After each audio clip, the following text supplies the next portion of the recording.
আজকে আমরা এইচএসসি পরীক্ষার ইংরেজি প্রথম পত্রের জন্য সবচেয়ে গুরুত্বপূর্ণ 10টা প্যারাগ্রাফের গভীরে ডুব দেব।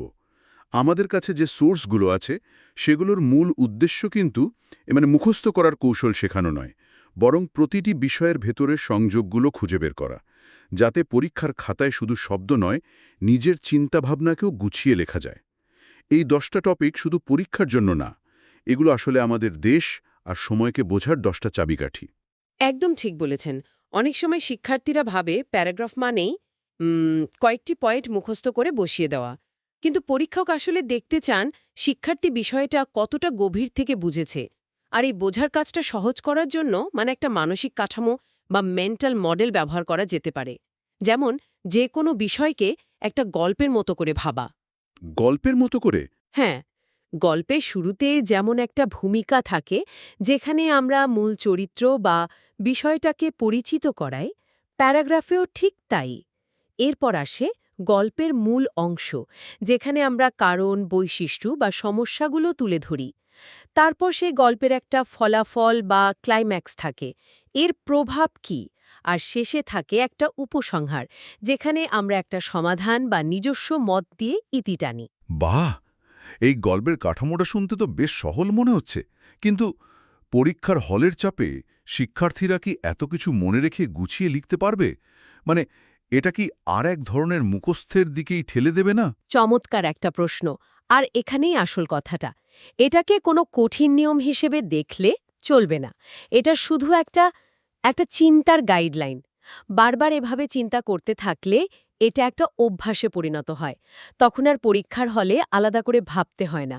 কলম থেকে লেখাগুলো একটা যৌক্তিক প্রবাহে এমনিতেই বেরিয়ে আসে।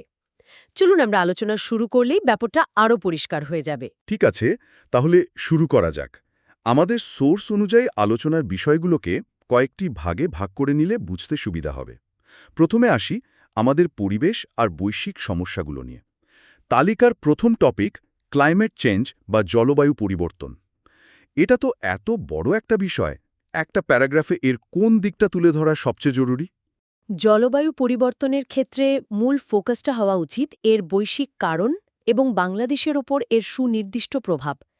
প্যারাগ্রাফের শুরুতে আমরা বলতে পারি যে গ্রিনহাউস গ্যাস নির্গমনের ফলে পৃথিবীর তাপমাত্রা বেড়ে যাওয়াকেই জলবায়ু পরিবর্তন বলে। কিন্তু এরপরেই আমাদের দেশের বাস্তবতায় চলে আসতে হবে। আমাদের একটা সোর্স বলছে সমুদ্রপৃষ্ঠের উচ্চতা যদি মাত্র 1 মিটার বাড়ে তাহলে বাংলাদেশের প্রায় 17% ভূমি পানির নিচে তলিয়ে যেতে পারে। 17%? এটা তো বিশাল একটা সংখ্যা। বিশাল। এর মানে কি? এর মানে হলো প্রায় 2 কোটি মানুষ তাদের বাড়িঘর, কৃষিজমি হারিয়ে জলবায়ু শরণার্থীতে পরিণত হবে। এটা শুধু একটা পরিসংখ্যান নয়, এটা লক্ষ লক্ষ মানুষের জীবন বদলে যাওয়ার গল্প। এই ভয়াবহতার কথা উল্লেখ করে সমাধানের দিকে যেতে হবে। কার্বন নিঃসরণ কমানোর আন্তর্জাতিক উদ্যোগের পাশাপাশি আমাদের নিজস্ব অভিযোজন কৌশল, যেমন ধরুন লবণাক্ততা সহনশীল ধান উদ্ভাবন বা উপকূলীয় অঞ্চলে আরও মজবুত বাঁধ নির্মাণের কথা বলতে হবে। জলবায়ু পরিবর্তনের এই বৈশ্বিক সমস্যার পেছনে তো আমাদের স্থানীয় পর্যায়ের অনেক কারণও আছে, যেমন পরিবেশ দূষণ। আমাদের পরের টপিকটা ঠিক এই বিষয় নিয়ে, এনভায়রনমেন্ট পলিউশন। বায়ু, পানি, মাটি এত কিছুকে এক প্যারাগ্রাফে কিভাবে ধরা যায়? এখানে কৌশলটা হলো সবগুলোকে ছুঁয়ে গিয়ে সবচেয়ে মারাত্মক দু একটি বিষয়ের গভীরে যাওয়া। যেমন আমরা শুরুতেই বলতে পারি পরিবেশ দূষণ আমাদের অস্তিত্বের জন্য একটা নীরব ঘাতক। এরপর 3 ধরনের দূষণের কথাই উল্লেখ করতে হবে: শিল্পের বর্জ্য আর গাড়ির ধোঁয়ায় বায়ু দূষণ, প্লাস্টিক আর কেমিক্যাল মিশে পানি দূষণ, আর অতিরিক্ত কীটনাশক ব্যবহারে মাটি দূষণ। আচ্ছা। কিন্তু এরপরে একটা নির্দিষ্ট উদাহরণে চলে আসা যায়। যেমন আমাদের সোর্সগুলোতে ঢাকার বায়ু দূষণের ভয়াবহ চিত্র তুলে ধরা হয়েছে। বলা হচ্ছে এখানকার বাতাসে শ্বাস নেওয়া দিনে প্রায় 10টা সিগারেট খাওয়ার সমান। বলেন কি, 10টা সিগারেট? হ্যাঁ, এই একটা বাক্যই কিন্তু পুরো ভয়াবহতা বুঝিয়ে দেয়। এর প্রভাব হিসেবে স্বাস্থ্য ঝুঁকির কথা বলে, সমাধানের জন্য 3 Rs রিডিউস, রিইউজ, রিসাইকেলের কথা বলাটা খুব কার্যকর। সাথে কঠোর আইন প্রয়োগের কথাও যোগ করতে হবে। পরিবেশ নিয়ে আমাদের পরের টপিকটা যেন এই দূষণেরই একটা প্রতিচ্ছবি। একদিকে ট্রি প্লান্টেশন আর অন্যদিকে ডিফরেস্টেশন, দুটো বিপরীতমুখী ধারণাকে এক প্যারাগ্রাফে কিভাবে আনা যায়? এখানে একটা তুলনা বা কন্ট্রাস্ট তৈরি করতে হবে। শুরুতেই গাছকে আমাদের অক্সিজেন ফ্যাক্টরি বা পরম বন্ধু হিসেবে পরিচয় করিয়ে দেওয়া যায়। এরপর প্যারাগ্রাফের মূল অংশে দুটো বিপরীত চিত্র আঁকতে হবে। একদিকে বন উজাড়ের চিত্র, যেখানে আমরা নির্বিচারে গাছ কেটে কংক্রিটের শহর বানাচ্ছি। এর ফলাফল কি? ভূমিধস, মরুকরণ এবং জীববৈচিত্র্য ধ্বংস। অন্যদিকে বৃক্ষরোপণের চিত্র, যা আমাদের ভবিষ্যৎ প্রজন্মের জন্য একটা সবুজ বিনিয়োগ। ঠিক, এটা শুধু পরিবেশ বাঁচায় না, ঘূর্ণিঝড় বা বন্যার মতো প্রাকৃতিক দুর্যোগের বিরুদ্ধে প্রাকৃতিক বর্ম হিসেবেও কাজ করে। সুন্দরবনের কথাই তো ভাবা যায়। একদম। সুন্দরবনের কথাই ভাবুন, কিভাবে সে বারবার আমাদের রক্ষা করে। শেষে বৃক্ষরোপণকে শুধু একটি সরকারি কর্মসূচি হিসেবে না দেখে এটাকে একটা নাগরিক দায়িত্ব হিসেবে তুলে ধরে প্যারাগ্রাফ শেষ করা উচিত। পরিবেশের এই বড় বড় সমস্যাগুলো যখন দেশের অর্থনীতি আর সাধারণ মানুষের জীবনে সরাসরি আঘাত হানে, তখন তৈরি হয় নতুন সংকট। আমাদের আলোচনার দ্বিতীয় ভাগে আমরা সেই সামাজিক বাস্তবতাগুলো নিয়েই কথা বলবো। প্রথম টপিক, প্রাইস হাইক। এটা তো নিত্যদিনের সমস্যা, কিন্তু লেখার সময় কোন বিষয়টাতে জোর দেওয়া উচিত? প্রাইস হাইক বা মূল্যবৃদ্ধির ক্ষেত্রে শুধু দাম বাড়ছে এইটুকু বললে হবে না। এর পেছনের কারণ এবং এর ফলে সমাজে যে গভীর বৈষম্য তৈরি হচ্ছে সেই জায়গাটা ধরতে হবে। আমাদের একটা সোর্সে খুব ইন্টারেস্টিং একটা ডেটা দেওয়া হয়েছে। গত বছর শুধু পেঁয়াজের দামের পেছনে একটি সিন্ডিকেট যেভাবে কাজ করেছে, তাতে মধ্যবিত্ত আর নিম্নবিত্তের পকেট থেকে প্রায় ৫০০ কোটি টাকা বাড়তি বেরিয়ে গেছে। ৫০০ কোটি টাকা শুধু পেঁয়াজ থেকে? হ্যাঁ, এটা শুধু টাকার অঙ্ক নয়, এটা হাজারো পরিবারের পুষ্টির সাথে আপোস করার গল্প। এর কারণ হিসেবে বাজার সিন্ডিকেট, অসাধু মজুতদারি আর আন্তর্জাতিক বাজারের প্রভাবের কথা আসবে। আর ফলাফল, ধনী আরও ধনী হচ্ছে আর গরিবের জীবন ধারণ কঠিন থেকে কঠিনতর হচ্ছে। মানসিক চাপ বাড়ছে, পুষ্টিহীনতা বাড়ছে। সমাধানের জায়গায় শুধু সরকারি মনিটরিং নন, সামাজিক আন্দোলন এবং ভোক্তা হিসেবে আমাদের নিজেদের সচেতনতার কথাও যোগ করাটা জরুরি। এই যে অর্থনৈতিক চাপ আর দারিদ্র্য, এটা তো শুধু খাদ্যাভ্যাসেই প্রভাব ফেলে না, সমাজের আরও অনেক গভীরে ক্ষত তৈরি করে। যেমন আমাদের পরের topic, premature marriage in Bangladesh বা বাল্যবিবাহ। ঠিক, এই সংযোগটাই ধরতে হবে। বাল্যবিবাহের প্যারাগ্রাফ শুরুই হতে পারে দারিদ্র্য আর সামাজিক নিরাপত্তাহীনতার মতো কারণগুলো দিয়ে। অনেক পরিবার ভাবে মেয়েকে বিয়ে দিলে তাদের দায়িত্ব কমল, কিন্তু আসলে কি হয়? এর প্রভাবে একটা মেয়ের শিক্ষা জীবন পুরোপুরি ধ্বংস হয়ে যায়। তার নিজের পায়ে দাঁড়ানোর স্বপ্নটা অঙ্কুরেই শেষ হয়ে যায়। অল্প বয়সে মা হওয়ার ফলে মা ও শিশু উভয়েরই স্বাস্থ্য মারাত্মক ঝুঁকির মুখে পড়ে। একটা সোর্স বলছে, বাল্যবিবাহের শিকার হওয়া মেয়েরা পারিবারিক সহিংসতার শিকারও হয় বেশি। এটা একটা দুষ্ট চক্র। এটা আসলেই একটা দুষ্টচক্র। তাই সমাধানের জন্য শুধু আইন প্রয়োগই যথেষ্ট নয়।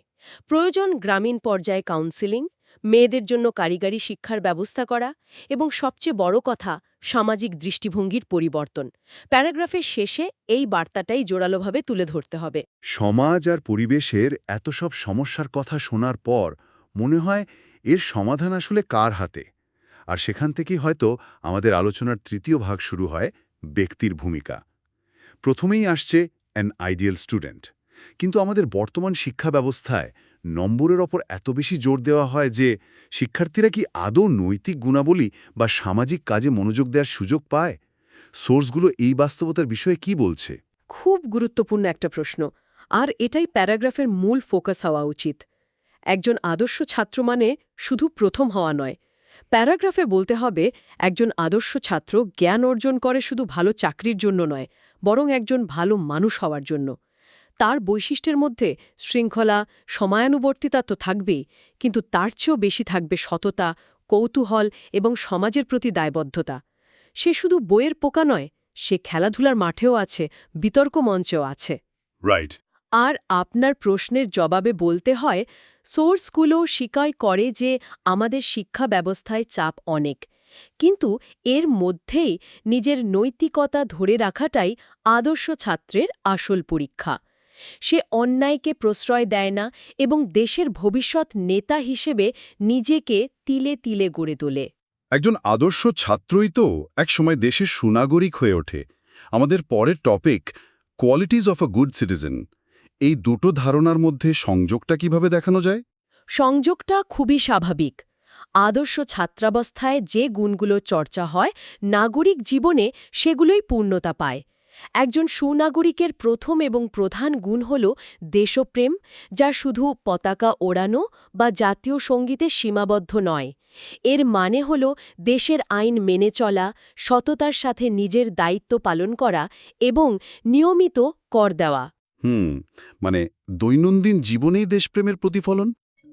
একজন সুনাগরিক পরিবেশ দূষণ করেন না, তিনি ট্রাফিক আইন ভাঙেন না, তিনি সাম্প্রদায়িক সম্প্রীতিতে বিশ্বাস করেন, তিনি তার ভোটাধিকার প্রয়োগ করেন এবং যোগ্য প্রার্থীকে নির্বাচিত করেন। এক কথায়, তিনি শুধু নিজের অধিকার নিয়ে সোচ্চার নন, দেশের প্রতি নিজের কর্তব্য সম্পর্কেও তিনি সমানভাবে সচেতন। দেশের উন্নতি আসলে হাজার হাজার কোটি টাকার প্রকল্পের উপর ততটা নির্ভর করে না, যতটা করে তার নাগরিকদের সততা আর দায়িত্ববোধের ওপর। বাহ, খুব সুন্দর একটা সংযোগ। পরিবেশ, সমাজ থেকে ব্যক্তি, আমরা একটা বৃত্ত প্রায় সম্পূর্ণ করেছি। এবার একটু ভিন্নধর্মী বিষয়ে আসি। আমাদের সংস্কৃতির শিকড় নিয়ে একটি টপিক আছে, ফোক মিউজিক। এই টপিকটা আমার ব্যক্তিগতভাবে খুব পছন্দের। আজকাল সবাই স্পটিফাই আর ওয়েস্টার্ন মিউজিক নিয়ে ব্যস্ত, কিন্তু আমাদের নিজেদের মাটির গানগুলোর মধ্যে যে কি অসাধারণ শক্তি আছে সেটা আমরা প্রায় ভুলে যাই। আপনার এই আবেগটাই প্যারাগ্রাফের প্রাণ হতে পারে। লোকসঙ্গীতকে শুধু গ্রামের গান বললে এর গভীরতা প্রকাশ পায় না। বলতে হবে এটা আমাদের হাজার বছরের ঐতিহ্য, আমাদের নদী, মাটি আর সাধারণ মানুষের জীবনের প্রতিচ্ছবি। এখানে বাউল, ভাটিয়ালি, ভাওয়াইয়ার মতো বিভিন্ন ধারার উল্লেখ করে একতারা, দোতারার মতো বাদ্যযন্ত্রের কথা বলা যায়। লালন শাহী বা শাহ আব্দুল করিমের গানের দর্শন, যেখানে মানুষই শেষ কথা, সেই আধ্যাত্মিকতার ছোঁয়াও দেওয়া যেতে পারে। আর এখন তো বিশ্বায়নের যুগ। এই সময় এটাকে বাঁচিয়ে রাখাটাই তো বড় চ্যালেঞ্জ। ঠিক, এরপরই বাস্তবতায় আসতে হবে। বিশ্বায়নের প্রভাবে এই অমূল্য সম্পদ আজ হুমকির মুখে। তাই একে রক্ষা করার জন্য কি করা প্রয়োজন? লোকসঙ্গীতের আর্কাইভ তৈরি করা, নতুন প্রজন্মের শিল্পীদের উৎসাহিত করা এবং আন্তর্জাতিক পর্যায়ে একে তুলে ধরার কথা বলে প্যারাগ্রাফটি শেষ করতে হবে। সংস্কৃতির এক রূপ থেকে এবার আসি আমাদের শারীরিক সংস্কৃতির দিকে। আমাদের শেষ টপিকগুলোর একটি হল junk food and healthy food. সোর্সে এটাকে তারকা চিহ্ন দিয়ে হাইলাইট করা হয়েছে, সম্ভবত তরুণ প্রজন্মের জন্য এর প্রাসঙ্গিকতার কারণে। একদম। এটা এখন আর শুধু একটা প্যারাগ্রাফের বিষয় নয়, এটা একটা জীবনযাত্রার সংকট। এখানেও একটা কন্ট্রাস্ট বা তুলনা তৈরি করতে হবে। একদিকে জাঙ্ক ফুড, যার চকচকে প্যাকেটের আড়ালে লুকিয়ে আছে অতিরিক্ত লবণ, চিনি আর অস্বাস্থ্যকর চর্বি। এটা খেতে মজা লাগলেও শরীরকে ভেতর থেকে ক্ষয় করে দেয়। এর ফলে স্থূলতা, ডায়াবেটিস, হৃদরোগের মতো রোগগুলো মহামারীর মতো ছড়িয়ে পড়ছে। আমার এক ছাত্রের কথা মনে পড়ছে। সে পরীক্ষার আগে প্রচুর এনার্জি ড্রিঙ্ক আর ফাস্ট ফুড খেত। রেজাল্ট ভালো হলেও পরীক্ষার পর সে অসুস্থ হয়ে পড়েছিল। এই তো, এটাই বাস্তবতা। অন্যদিকে আছে স্বাস্থ্যকর খাবার, ফল, শাকসবজি, মাছ, যেগুলো হয়তো দেখতে অত আকর্ষণীয় নয়, কিন্তু আমাদের রোগ প্রতিরোধ ক্ষমতা বাড়ায়, আমাদের কর্মক্ষম রাখে। শেষে we are what we eat বা আমরা যা খাই আমরা তাই, এই বিখ্যাত উক্তিটি দিয়ে শেষ করাটাও খুব শক্তিশালী হবে। স্বাস্থ্যকর খাবার বেছে নেওয়া আসলে নিজের ভবিষ্যতের জন্য সেরা বিনিয়োগ। আমরা প্রায় সবগুলো বিষয় ছুঁয়ে এসেছি, পরিবেশ, সমাজ, ব্যক্তি, সংস্কৃতি। এখন এই সবগুলোকে একসাথে বেঁধে ফেলার মতো একটি টপিক আমাদের হাতে আছে, যেটিকে সোর্সে সবচেয়ে বেশি গুরুত্ব দেওয়া হয়েছে, vision of a new Bangladesh. এই স্মার্ট বাংলাদেশ বা নতুন বাংলাদেশের স্বপ্নটা আসলে কি? এটি আসলে আমাদের এতক্ষণের আলোচনার চূড়ান্ত গন্তব্য। এই প্যারাগ্রাফটি লেখার সময় বাকি 9টি টপিকের নির্যাস এক জায়গায় নিয়ে আসতে হবে। Vision of a new Bangladesh মানে শুধু কয়েকটি উড়াল পুল বা মেট্রো রেল নয়। এর ভিত্তি হল 4টে: smart citizen, smart society, smart economy এবং স্মার্ট গভর্নমেন্ট। এখানে আমাদের একটু চতুর্থ শিল্প বিপ্লব বা ফোর্থ ইন্ডাস্ট্রিয়াল রেভলিউশনের ধারণাটা বুঝতে হবে। একটু থামাই। আমাদের সোর্সে চতুর্থ শিল্প বিপ্লবের কথা বলা হয়েছে। অনেক শিক্ষার্থীর কাছে এ বিষয়টা নতুন হতে পারে। সংক্ষেপে যদি একটু বুঝিয়ে বলতেন, এটা আসলে কি? অবশ্যই। সহজ কথায় এটা হলো প্রযুক্তি, বিশেষ করে আর্টিফিশিয়াল ইন্টেলিজেন্স বা AI, internet of things are রোবোটিক্সের মাধ্যমে আমাদের জীবন ও অর্থনীতিতে যে বৈপ্লবিক পরিবর্তন আসছে সেটাই। আমাদের নতুন বাংলাদেশের স্বপ্ন এই প্রযুক্তি নির্ভর বিকাশের উপর দাঁড়িয়ে আছে। প্যারাগ্রাফে বলতে হবে, এই স্বপ্নের বাংলাদেশ হবে দুর্নীতিমুক্ত, যেখানে আইনের শাসন থাকবে। এটি এমন এক বাংলাদেশ হবে যেখানে পরিবেশ দূষণের কারণে নিঃশ্বাস বন্ধ হয়ে আসবে না, জলবায়ু পরিবর্তনের কারণে মানুষকে উদ্বাস্তু হতে হবে না এবং মূল্যবৃদ্ধির চাপে সাধারণ মানুষ পিষ্ট হবে না। তার মানে আগের সবগুলো টপিকের সমাধানই এই স্বপ্নের মধ্যে আছে। ঠিক পাই। এই স্বপ্ন বাস্তবায়নের মূল কারিগর হবে আজকের আদর্শ ছাত্রছাত্রীরা এবং সুনাগরিকেরা। রাজনৈতিক স্থিতিশীলতা আর নাগরিকদের সম্মিলিত প্রচেষ্টাই এই স্বপ্নকে বাস্তবে রূপ দিতে পারে। অসাধারণ। আজকের আলোচনা থেকে এটা স্পষ্ট যে এই 10টি প্যারাগ্রাফ আসলে বিচ্ছিন্ন কোনো বিষয় নয়, এগুলো একটা মালার মতো, যেখানে প্রতিটি পুঁতি একে অপরের সাথে সংযুক্ত। মুখস্থ করলেই সংযোগটা কখনোই ধরা সম্ভব নয়। একদম। আর আমি আলোচনাটা শেষ করতে চাই একটা ছোট্ট ভাবনা দিয়ে। আজ আমরা যে সমস্যা বা সম্ভাবনাগুলো নিয়ে কথা বললাম, এগুলো তো শুধু পরীক্ষার খাতায় লেখার জন্য নয়, এগুলোই আগামী দিনে আজকের শিক্ষার্থীদের বাস্তব পৃথিবী। একজন শিক্ষার্থী হিসেবে, একজন ভবিষ্যৎ নাগরিক হিসেবে এই সমস্যাগুলোর সমাধানে তার নিজের ভূমিকা কি হতে পারে? নতুন বাংলাদেশের স্বপ্ন তো অন্য কেউ এসে পূরণ করে দেবে না, এই স্বপ্নটা তো তাদের নিজেদেরই গড়তে হবে। এই ভাবনাটা যদি প্রত্যেক শিক্ষার্থীর মনে গেঁথে যায়, তাহলে পরীক্ষার নম্বর তো আসবেই, তার সাথে দেশ একজন সত্যিকারের সুনাগরিকও পাবে।